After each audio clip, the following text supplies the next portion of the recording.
Hey folks, this is the Between the Interviews show where I'll provide some context, background, reflections, and recommendations associated with the Capitalism for Good philosophy.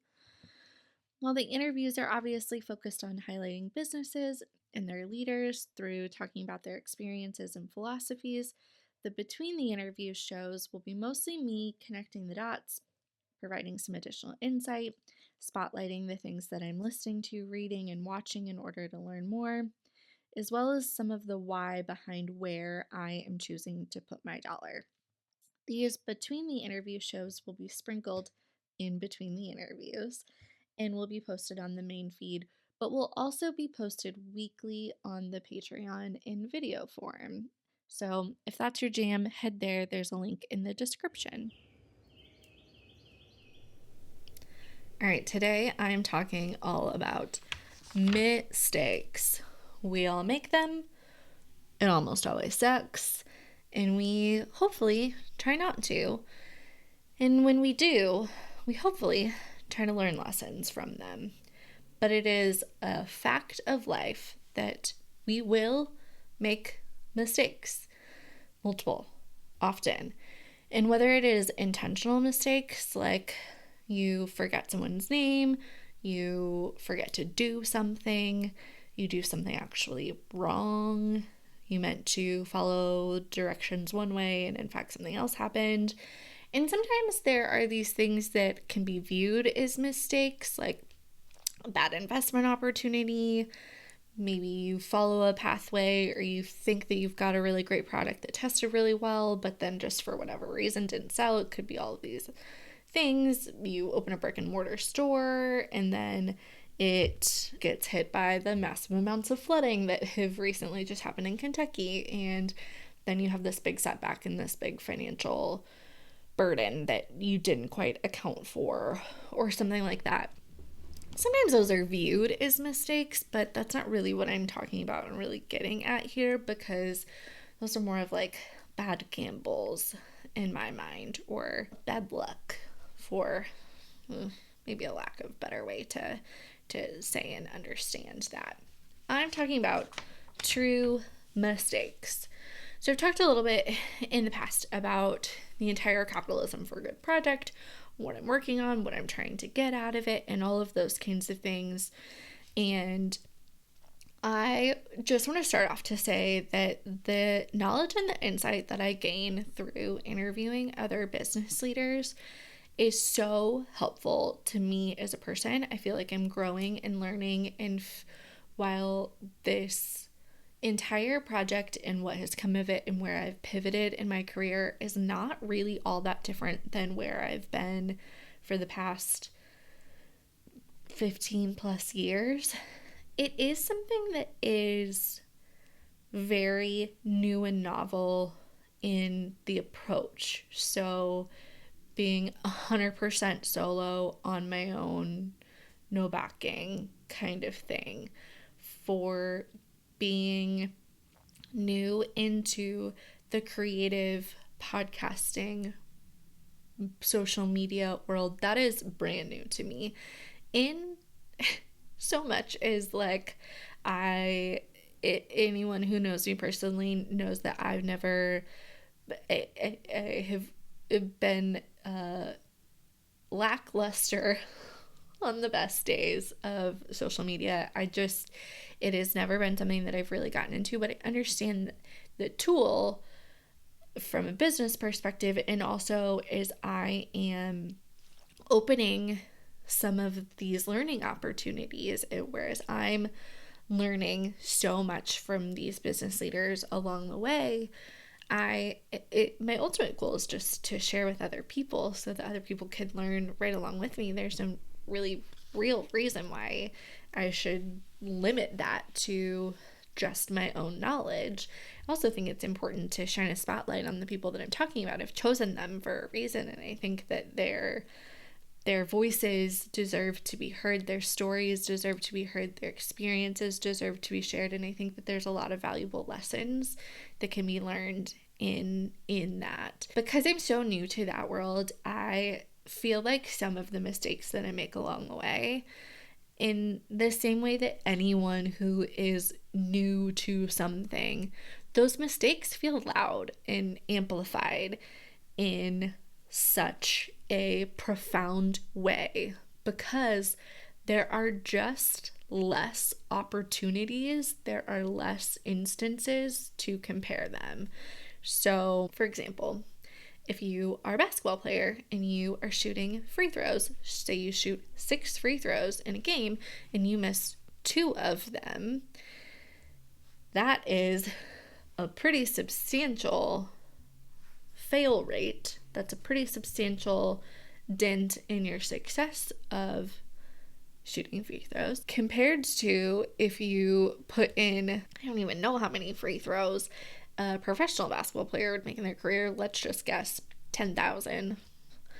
Be curious for someone to fact check me what the average free throw number, especially like practice. Oh my God, it's probably like 100,000. And say you miss 5% of those, like that number is still large, but you've also made 95% of them, and that's a tremendously large number in comparison.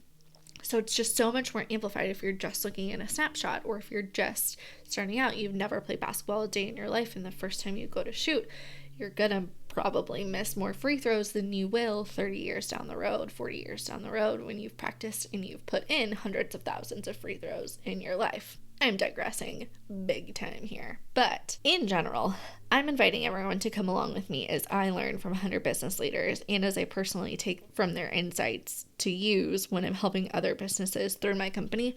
But what I'm also doing is inviting you to come along and see and hear about my mistakes. I think it is so important to admit when we make mistakes, to address them, and to fix them in a very real way. Doesn't mean we need to dwell on it. I struggle with this often as a millennial, middle American woman in business. That one of the things that I talk to often about with my counterparts, people like me, my coworkers, and the people around me is just that part of like personalities and the way women fit into it, and how there is something in me that has been conditioned, I believe, through my experiences to, when I make a mistake, to overly apologize for it, to be extra soft in my approach, to be extra eager in my need to fix it, in that acknowledgement. Whereas there are likely other demographics from other backgrounds that might not have that same perspective as I have. I do think that it's important, maybe even more important, what we learn from these mistakes along the way and how we deal with them. Because, like I said, fact of life, they're going to happen along the way. What this also means is that I'm putting my money where my mouth is in kind of a different kind of way. Not only am I looking to help other companies build strong, stable foundations, but I'm doing it in real time for myself as well, which is kind of interesting. I'm really just inviting people in to see what I'm doing. But I also think that it's not always rainbows and butterflies, and it's not all, going great. It's not always easy. It's not always clean. It's not always clear what's happening. But that's like the reality of building something. So I hope that that is relatable in general. Okay, so let me tell you, it is humbling, especially to be on both sides of it in this current moment, to be able to be the one seeing, catching, making, fixing, and addressing mistakes. One woman shop, all of the same way. If I make a mistake and it's the first time I've done that, or the first of 5 times that I've done it, or the first of 10 times that I've done it, it feels so much louder than if I've done something 14 gajillion times and then made one mistake. That's like 1 grain of sand in the beaches of the world. However, 1 out of 10 is like, I screwed up 10% of the time. I screwed up 20% of the time. It just feels loud and it feels amplified. And part of that tenacity and part of that personality trait for anyone in startups is to be able to mentally get yourself over that hurdle, to be able to say like, all right, how are we going to keep going? How are we going to overcome this? How are we going to move on from it? How are we going to address it? How are we going to turn that into potentially a positive on the other side of this? So really, it is just an unmatched experience to make a mistake, to catch that mistake, to know that that mistake was you. There's no hiding behind it. There's no potential pointing the finger or blaming someone else, or maybe it doesn't really matter who it is. It could be any of us. Mistakes get made, moving on. It's like a glaring arrow pointing at me. Everyone knows that it was me. Maybe they didn't even realize there was a mistake, but in my brain, I know. I'm the one who saw it. I'm the one who's putting my heart and soul into this. And then I also am the one that has to fix it. So mistakes feel louder in this one woman echo chamber of a startup.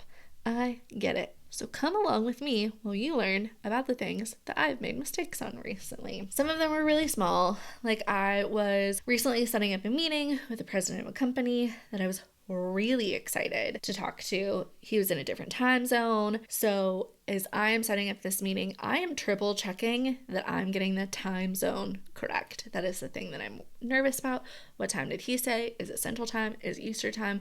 What time are our calendars? What's going on? I'm double checking everything. I'm using a different platform than I had used before. What I did not double check multiple times, and I should have, was the date. And I set the meeting for a Sunday afternoon when he had asked for it to be Monday afternoon. Same time. Did get the time right, got the date wrong. It is something that is so easily fixable to be able to just move it to the right day. Say that you're correcting it for the right day. Follow that up with, I tried to meet with him on the actual day. We couldn't get Zoom to work. It said that we were both in the same room and yet we couldn't see each other, couldn't hear anything. I'm troubleshooting, I'm working with Zoom, I'm emailing him, we're going back and forth. It is a headache. I'm wasting this man's time. He is the head of a company. I'm very nervous about it. He's also one of the first people that I am interviewing. He has a connection to my hometown. Like, I am so excited about that. I'm also really excited for you to actually hear this conversation after it really happened. But it's one of those things that just, in the grand scheme of things, it is not a huge deal. But yet, because it was one of the first ones that I had done, it felt so loud. And this like mistake on top of mistake, technical difficulty, compounding factors, all of these things, it feels so loud and so big. When in the grand scheme of things, it is a small fixable mistake, but it felt like it was my own, and not just it felt like, it is my own reputation that's on the line. It's difficult not to feel embarrassed about it. So, luckily, this man is very gracious and very patient and did not view it as this loud mistake that I feel it as. But I do think that it's important to address it, to ask for some grace, to be humble about it, but also don't make it louder than it needs to be. There's kind of a fine line between that. It's something that I've talked to often when I am working with people in the nonprofit sector. So many times, especially as women, especially as millennials, especially in middle America, we have this tendency to shrink backwards, to feel like we need to not take up too much room, to not take up too much space, because that might be a turnoff. That might be something that'll push people away. And what I'm constantly telling people is like, if someone's offering to help you, don't talk them out of helping you. If they're coming to you and saying, hey, how can I help your organization? Don't say, well, just whatever you can do. $5 is fine, but only if you want to. Or we really need someone to be the president of our board next year, but really anything that you can give us. And I understand that you're busy, and I understand that. And you're handing them over all of these excuses when they actually came to you and said, I'm interested in helping you. What do you need?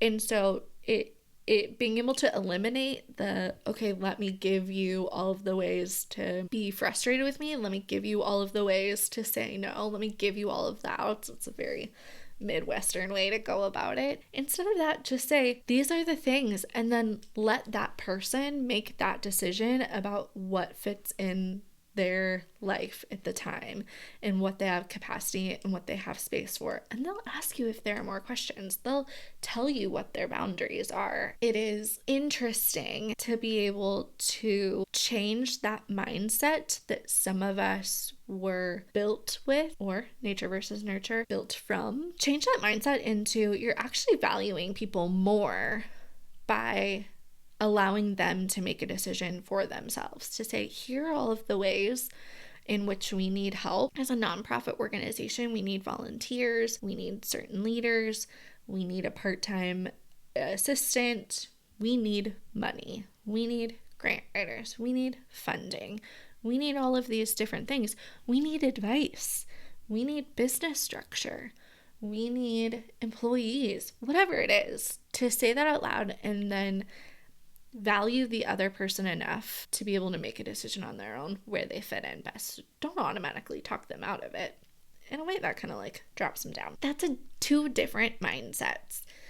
And I use that example because that feels very personal to me in the way that I have in times thought of things in the past and what I hear often from others around me as well. Again, not like it's a mistake to say, well, only if you have time, or I hope it's not too much, or you don't even have to come to all of the meetings, or all of this. That's not a mistake. That's your personality, and there's nothing wrong with your personality. Your personality is not a mistake.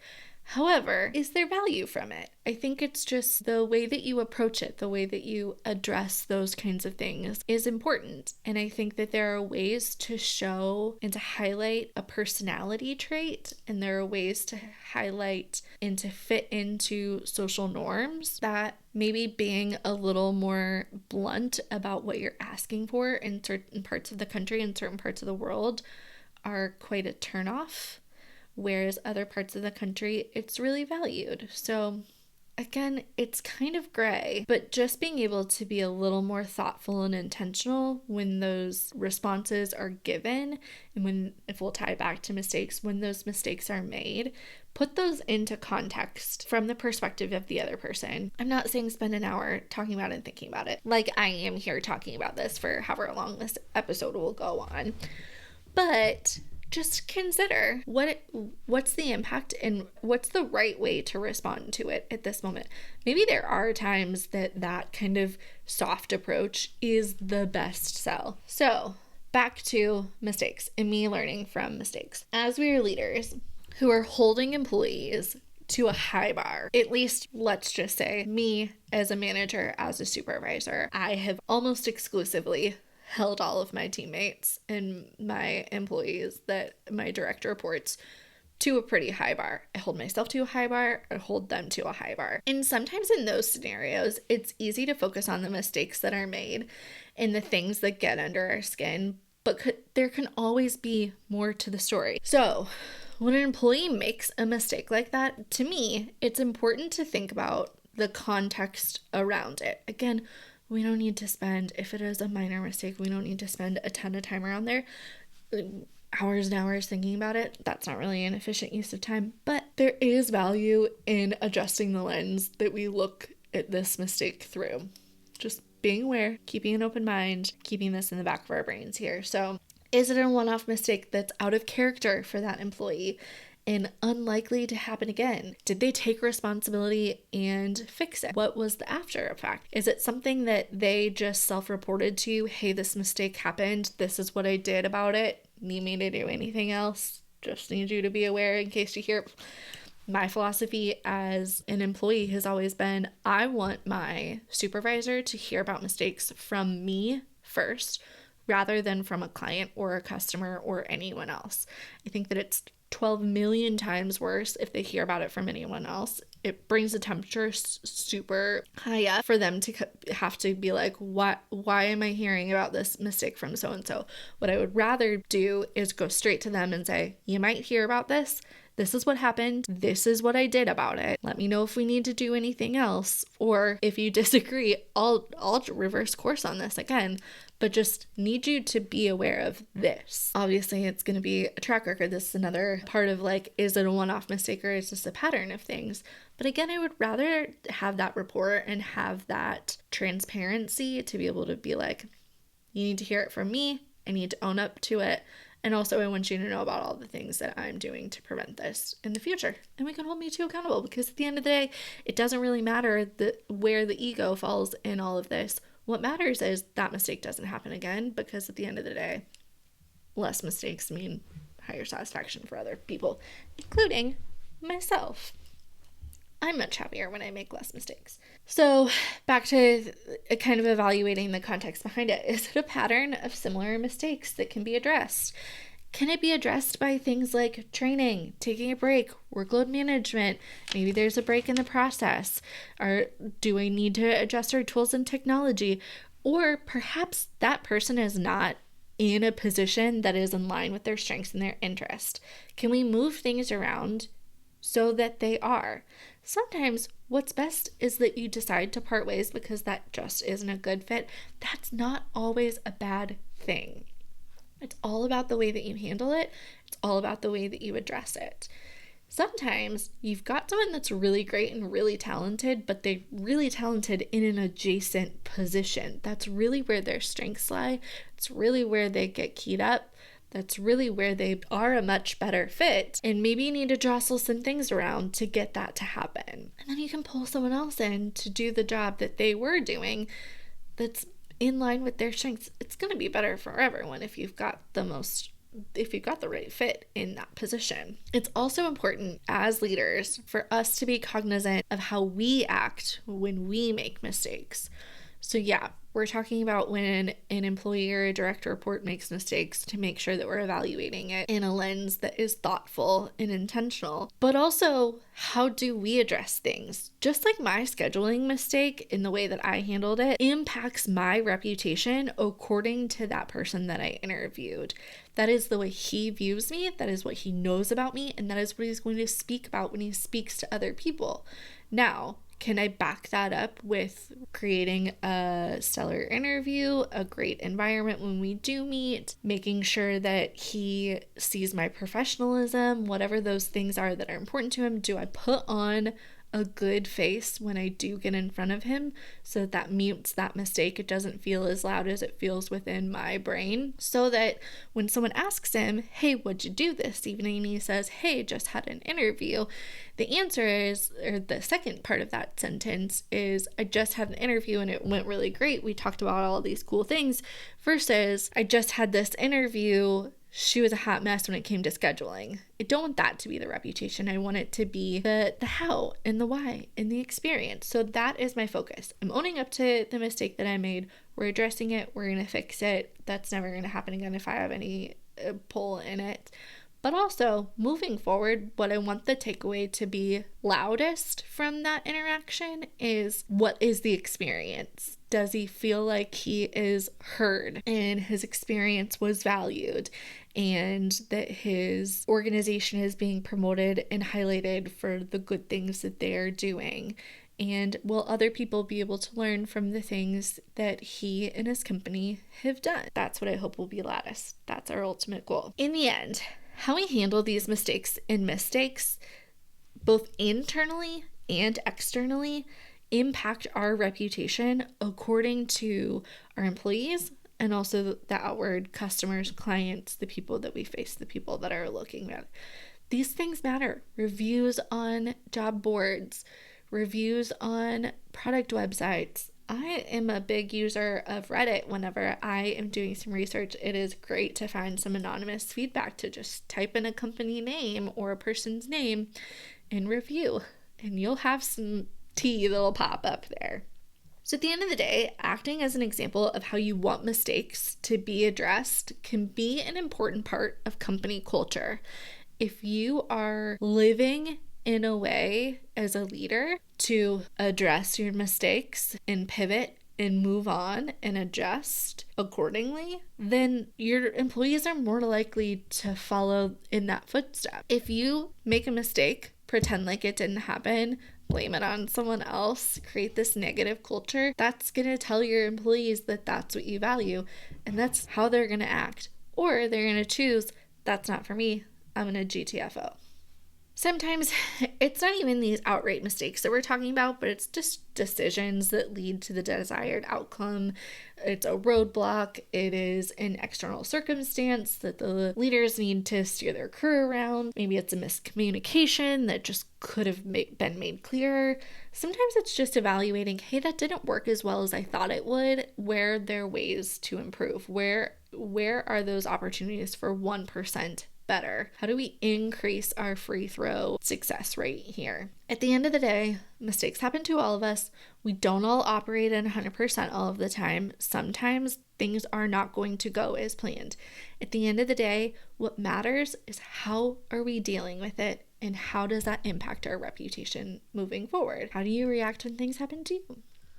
Okay, talk about making mistakes. If you are watching this on video, you'll see that I have changed clothes. And that's because I recorded the entire episode and then realized that I didn't do my 2 favorite things to end on, which are what am I reading / watching, listening to, learning about, whatever, and my recommendation. So what am I reading this time? I think I alluded to it in the past during a different episode, but it's a book called Shoe Dog by Phil Knight, and it is about the start of Nike. Obviously, if this podcast is not obvious enough, I really love listening to business leaders talk about how they went from idea, concept, history, experience to actually the startup, and then where that can go and evolve from there into kind of the success story that I would say Nike is. And this book called Shoe Dog is really that. It is the story from the beginning, how it all got started, and lessons learned along the way. So that is what I'm currently reading. Highly recommend that. And then I'm not trying to tell you what to do, but here is where I am putting my money. And it is local coffee, local shops, local snacks, drinks, all kinds of whatever there is. There's so much to be found in your neighborhood. And I love the idea of the talent being local, the curated experience being local, and being able to really lift those folks up. And I also love that it's truly different and unique in every city that you go to. So, for example, yesterday I just went to an outdoor event, a track meet. It was called Relays for Inclusion. I was volunteering at it with an organization I volunteer with called Kentucky IEP Advocate. And I thought it might be kind of cold outside, so I stopped and got us some hot drinks on the way. I stopped at a local coffee shop called Quills here in Louisville, Kentucky. Highly recommend. And also I love the community-based aspect of it, that I was able to drop off flyers related to the community-based organization that I was volunteering with later that day, and put that in a community board so that other community members can come find it. I'm giving my money to the community, paying the salaries or the paychecks of the folks that are working behind the counter, and being able to make sure that I'm reinvesting money back into our local community. So highly recommend that. It can be your local business, it can be your coffee shop, it can be whatever it is available to you that you feel really good about giving your money to. I'll also shout out another small business from Louisville, Kentucky that I was just recently a patron of, which was Chik'n, also here in Louisville. We went there before. My sister and I went to a live podcast show, but we went to Chik'n before then and got some really good food.